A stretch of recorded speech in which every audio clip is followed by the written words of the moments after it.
Hey, I'm Mike Background. Today we're going to take a look at a really quick and easy Grant Green 251 lick. Let's take a look.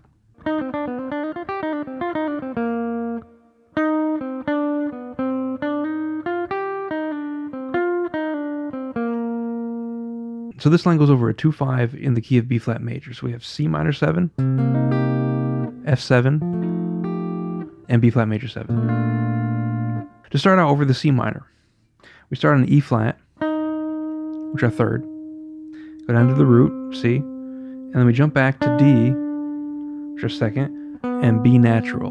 Now this B natural is kind of serving to help tonicize the root. It's a leading tone going back into the root, right? So we have, and then our next note is C again. And then we go up the scale to F. So we have D, E flat, F. And that's our C minor portion of the line. Now Grant Green picked the whole thing.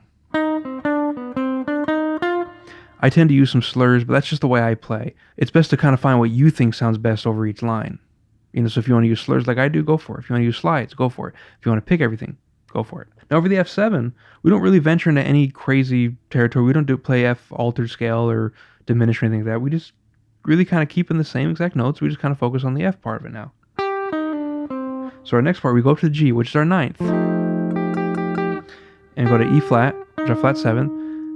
And we slide back to D. And then go down to C. So our first 4 notes of the F7 look like this.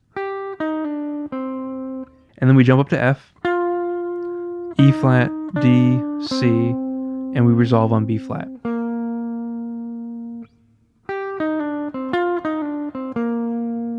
So here's the full line.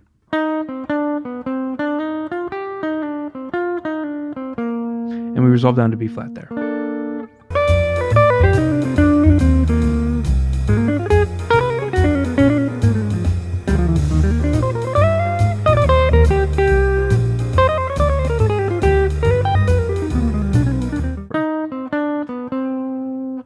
That's something you'll hear all the time. And that little piece of vocabulary I would recommend exploring all over the instrument.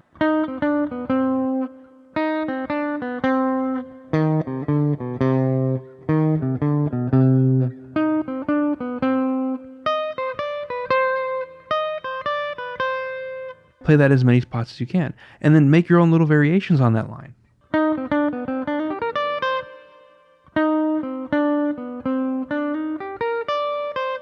So what am I doing there?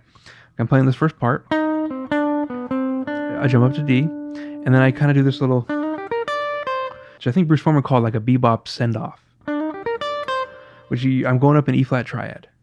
So E flat, G, B flat, and I'm landing on a D, which is the major 7 of the E flat chord, or the 9th of the C minor, coming down to the C.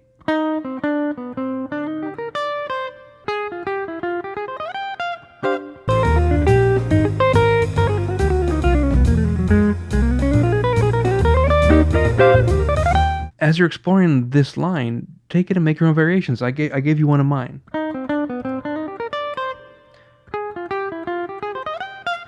And explore it in different positions, and try to come up with your own variations, different ways to end it, different ways to lead into it. That's how you effectively make a piece of vocabulary your own, rather than just a line you're playing that you took from someone.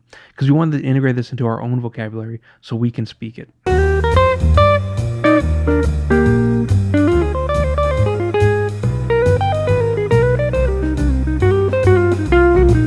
Now with the C minor portion of this line, I want to talk a little bit about fingering. So I'm starting here with my first finger, and then jumping back. Couldn't I just play this like this with my second finger? I could. But for me, I'm more likely to start a C minor line anchored here with my first finger on the third there. Probably from years of playing kind of pentatonic lines, but in my head, when I'm playing a C minor chord, I'm anchored here. And so I'll do a position shift backwards to get me into that next part of it. To me, that's easier. If that's not easier for you, do it whichever way is easiest for you. So if you think starting with your second finger there makes more sense for you, go for it. For me personally, I know I would never play the line that way. Hope you enjoyed taking a look at that simple Grant Green line. It's really good.